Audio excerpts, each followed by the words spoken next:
La gestion de la peur de la mort.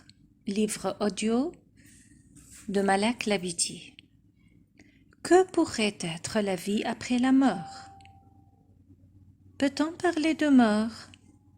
C'est quoi la mort? Assise dans mon bureau, à recevoir les personnes soucieuses de la mort, de la vie après la mort, de pouvoir quitter leurs proches, partenaires, enfants, ou l'inverse, à n'importe quel moment, n'importe comment. Des personnes inquiètes, soucieuses, craintives, angoissées, hallucinantes parfois même. Tout ça. Tout ça car on pense à la perte de quelqu'un de cher, auquel on est très attaché.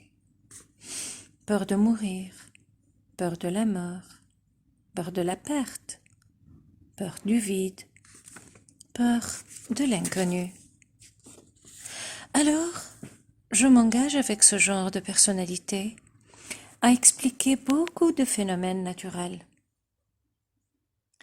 phénomènes méconnus de l'homme et qui pourraient l'aider à accepter la mort, comme par exemple la notion du mouvement de la Terre, rappelant que tout est changement sur Terre, tout est mue, tout est transformation, comme par exemple le fait qu'il faut accepter le changement puisqu'il est naturel. Comme par exemple un neurone qui se meurt chaque instant, chaque millième de seconde, pour favoriser la vie à d'autres neurones plus efficaces à notre existence. Comme par exemple la mort qui suit la vie, inévitablement. La mort qui est inévitablement la suite de la naissance de tout ce qui naît, de tout ce qui passe par la naissance, et c'est cyclique, naturellement, etc. Hélas, le chercheur de la vérité n'est toujours pas assouvi. Alors, et puisque moi aussi je suis une maman, j'ai des enfants, j'ai un partenaire auquel je suis attachée à mes enfants aussi, beaucoup même, j'ai entrepris d'aller donc un peu plus loin dans la vision de la vie après la mort.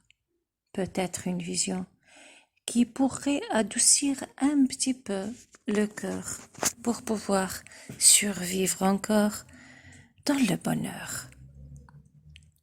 Et si on avait une vie après cette vie, là où on est les mêmes corps, même âme, même suite de vie, même circonstances, même situation, mêmes événements,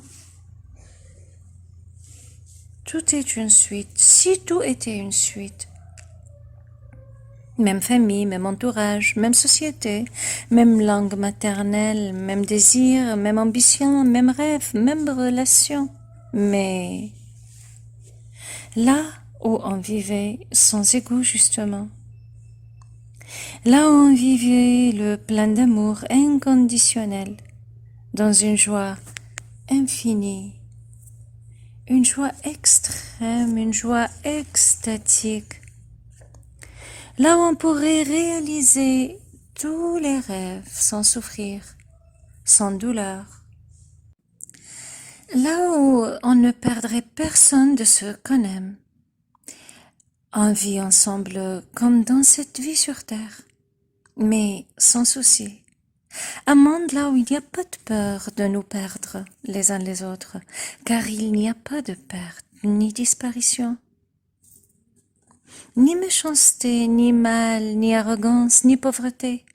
Il n'y a que le bien. On serait dans une vie où il y a tout ce qu'il faut de bien, tout ce qu'il y a de comme il faut. Il n'y a pas de tristesse, pas d'inquiétude, du manque d'argent, pas d'avidité, pas d'angoisse de la pénurie. Il y a tout et tout le monde est satisfait et il y a encore plus de richesse. Et plus on en prend, plus ça existe encore. Une vie qui serait la continuité de celle-ci, mais autrement. Une vie là où il n'y a pas d'ego. Une vie là où il y a l'âme pure. L'âme qui existe avec le corps, mais qui est pure, sans ego, sans mental, sans pensée négative, sans inconscient collectif, disons. Une vie là où on travaille. Mais le travail dans cette vie devient plaisir et pas souffrance, ni corvée, devient amour. Une vie où on pourrait travailler pour tirer la joie. On sourit dans cette vie au visage de tous, car il n'y a que l'amour qui nous lie. Celui qui, par exemple, a voulu ici sur Terre avoir une bicyclette, une voiture ou un avion, l'aurait là-bas aisément. Celui qui rêve ici de la santé, ou d'acheter une maison, ou immeuble, ou ville, l'aurait là-bas honorablement et dans la joie et l'extase de l'amour. Sexuellement aussi, celui qui rêve d'avoir un partage d'amour avec une personne inaccessible ici, le réaliserait là-bas, dans l'entente et le partage joyeux. Tout sera accessible et à portée de main et possible. Tout le bien sera accessible, sans frein.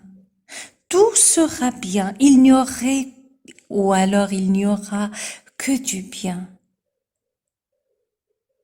Il n'y aura pas de frein, ni de destin, ni des voisins, ni de la loi d'attraction, ni rien.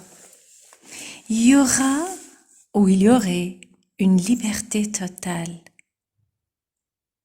Il y aurait l'abstinence vécue ici, transformée et récompensée par les richesses illimitées là-bas.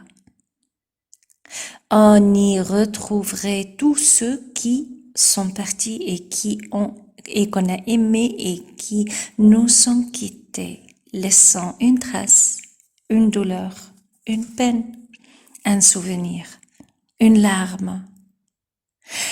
Là-bas, il y aurait des rencontres et il y aurait des personnes qu'on a rencontrées ici, qu'on a aimées, qui sont parties.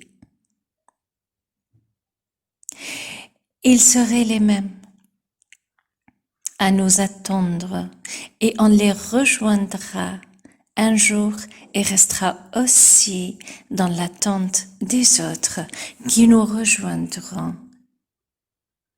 Avec amour et joie, avec aisance, avec gratitude, avec extase, avec le comble de la spiritualité.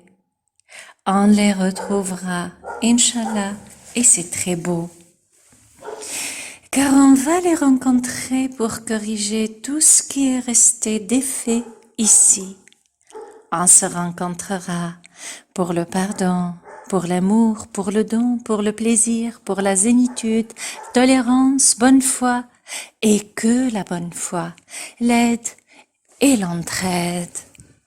Tout ce qu'on demande, on reçoit. Tout ce qu'on veut, on l'a. La vie serait comme celle-ci, belle, pleine d'offres, de cadeaux et d'opportunités. Mais on profitera de tout. On ne perdra jamais occasion qui va s'offrir pour nous aider à évoluer. On sera la plénitude dans l'évolution. On vivra la plénitude de l'évolution. Peut-être que ce texte vous fera aimer la mort partielle et ressuscitable ici-bas. Peut-être que les textes célestes ne nous ont pas tant fait aimer l'après-mort, car on risquerait ainsi de brûler les étapes tellement enthousiastes et par risque de se donner la corde et la camarde, on n'était pas tellement poussé à aimer l'après-mort. Peut-être qu'il fallait également un tel texte avec une telle belle lecture de l'après-mort pour arrêter les angoisses inutiles de la mort qui viendra de toutes les façons un jour. Néanmoins, plus on est bon ici, plus le chemin vers les richesses là-bas serait facile. Que chacun alors sache créer son Tao, son chemin, partant d'ici vers là-bas, vers le paradis. Une lecture qui a été faite par Malak Labidi le 36-2020, avec le plein d'amour de la vie ici et là-bas.